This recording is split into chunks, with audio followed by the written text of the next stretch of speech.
Chapter 36. Elihu continued.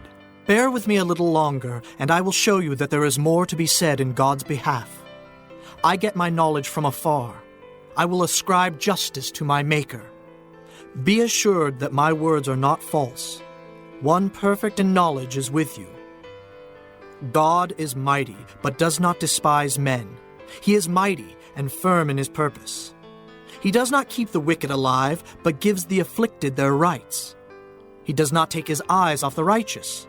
He enthrones them with kings and exalts them forever.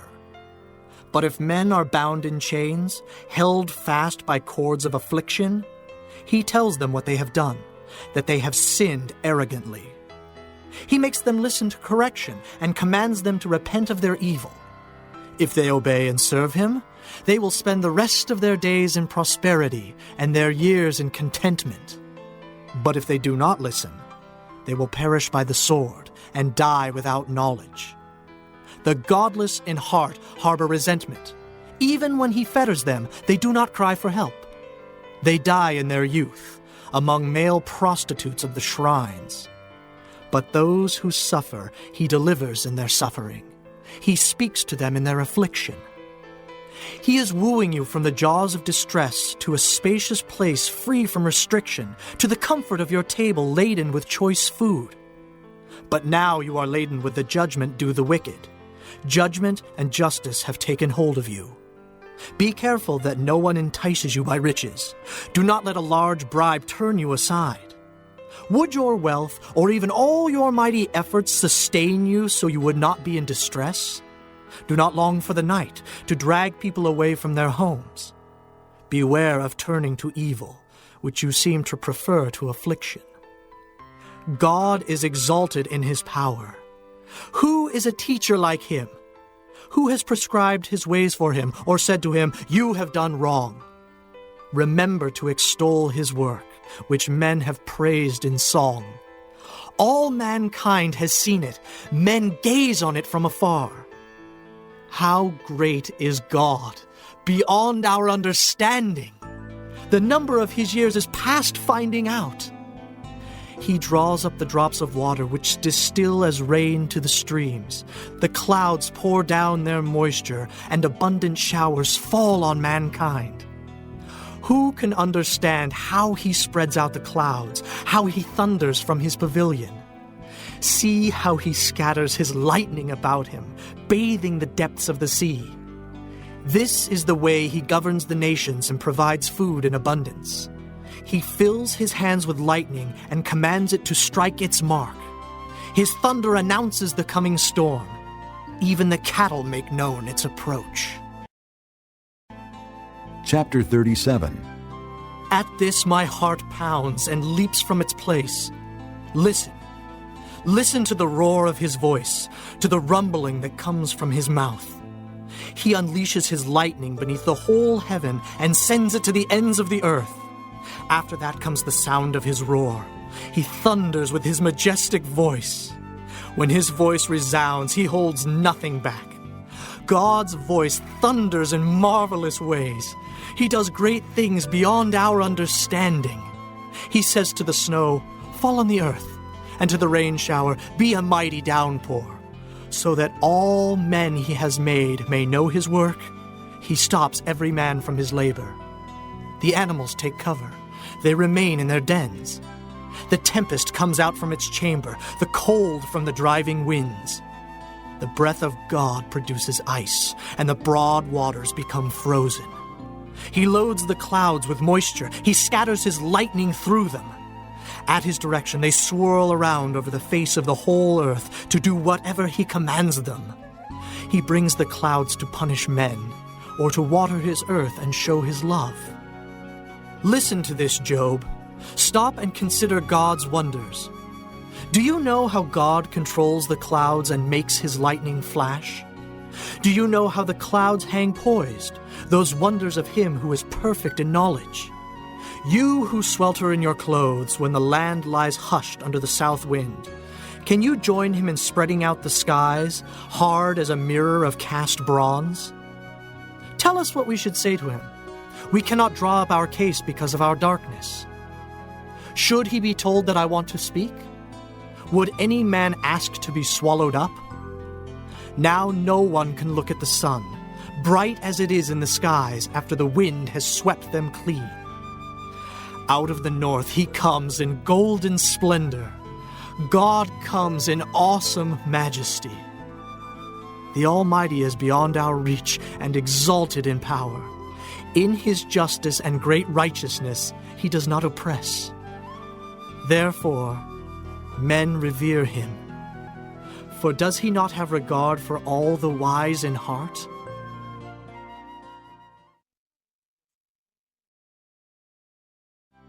Chapter 38. Then the Lord answered Job out of the storm. He said, Who is this that darkens my counsel with words without knowledge? Brace yourself like a man. I will question you, and you shall answer me. Where were you when I laid the earth's foundation? Tell me if you understand. Who marked off its dimensions? Surely you know. Who stretched a measuring line across it? On what were its footings set? Or who laid its cornerstone? While the morning stars sang together and all the angels shouted for joy. Who shut up the sea behind doors when it burst forth from the womb? When I made the clouds its garment and wrapped it in thick darkness, when I fixed limits for it and set its doors and bars in place, when I said, This far you may come and no farther.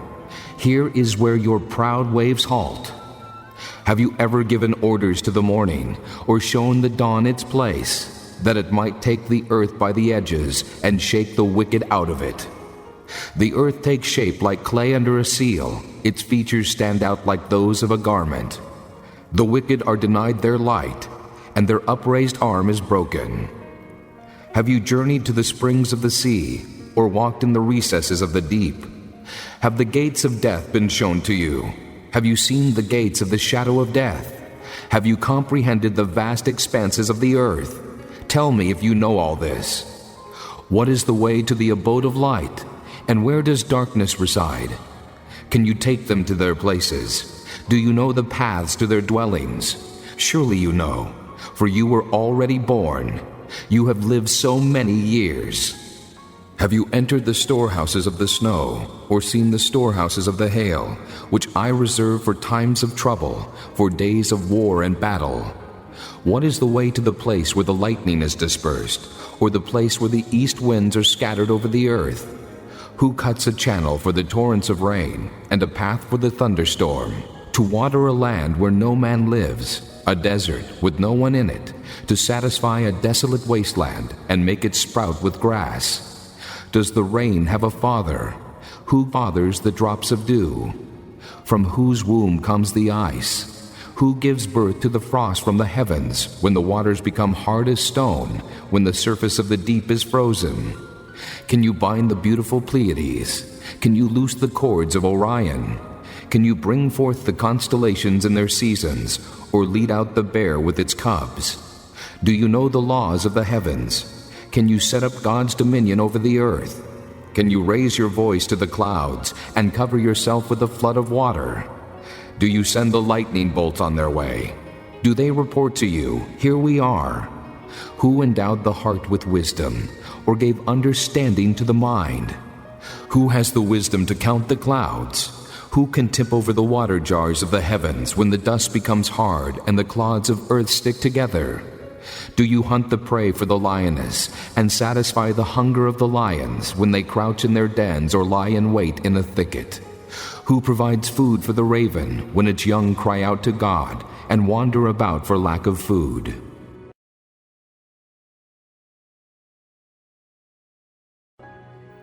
Chapter 39. Do you know when the mountain goats give birth? Do you watch when the doe bears her fawn? Do you count the months till they bear? Do you know the time they give birth?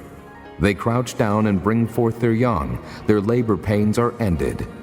Their young thrive and grow strong in the wilds. They leave and do not return. Who let the wild donkey go free? Who untied his ropes? I gave him the wasteland as his home, the salt flats as his habitat. He laughs at the commotion in the town. He does not hear a driver's shout. He ranges the hills for his pasture and searches for any green thing. Will the wild ox consent to serve you? Will he stay by your manger at night? Can you hold him to the furrow with a harness? Will he till the valleys behind you? Will you rely on him for his great strength? Will you leave your heavy work to him? Can you trust him to bring in your grain and gather it to your threshing floor? The wings of the ostrich flap joyfully, but they cannot compare with the pinions and feathers of the stork. She lays her eggs on the ground and lets them warm in the sand, unmindful that a foot may crush them, that some wild animal may trample them. She treats her young harshly, as if they were not hers. She cares not that her labor was in vain.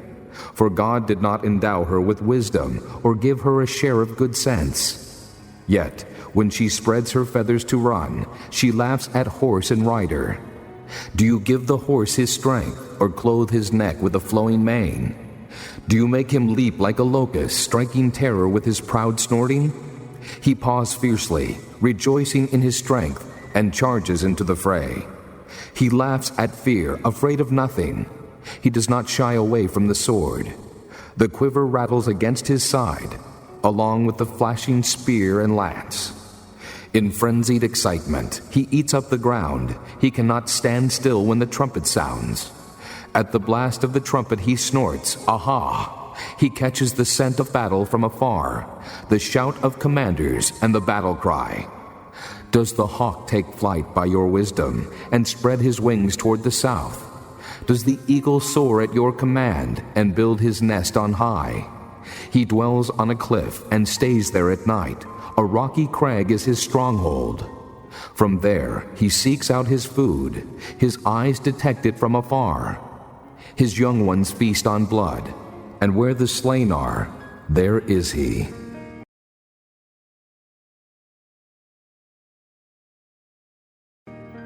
Chapter 40. The Lord said to Job, Will the one who contends with the Almighty correct him? Let him who accuses God answer him. Then Job answered the Lord, I am unworthy. How can I reply to you? I put my hand over my mouth. I spoke once, but I have no answer. Twice, but I will say no more. Then the Lord spoke to Job out of the storm. Brace yourself like a man. I will question you, and you shall answer me. Would you discredit my justice? Would you condemn me to justify yourself? Do you have an arm like God's? And can your voice thunder like his? Then adorn yourself with glory and splendor, and clothe yourself in honor and majesty. Unleash the fury of your wrath. Look at every proud man and bring him low. Look at every proud man and humble him. Crush the wicked where they stand. Bury them all in the dust together. Shroud their faces in the grave. Then I myself will admit to you that your own right hand can save you. Look at the behemoth, which I made along with you, and which feeds on grass like an ox. What strength he has in his loins, what power in the muscles of his belly. His tail sways like a cedar. The sinews of his thighs are close-knit. His bones are tubes of bronze, his limbs like rods of iron. He ranks first among the works of God, yet his Maker can approach him with his sword. The hills bring him their produce, and all the wild animals play nearby. Under the lotus plants he lies, hidden among the reeds in the marsh. The lotuses conceal him in their shadow. The poplars by the stream surround him.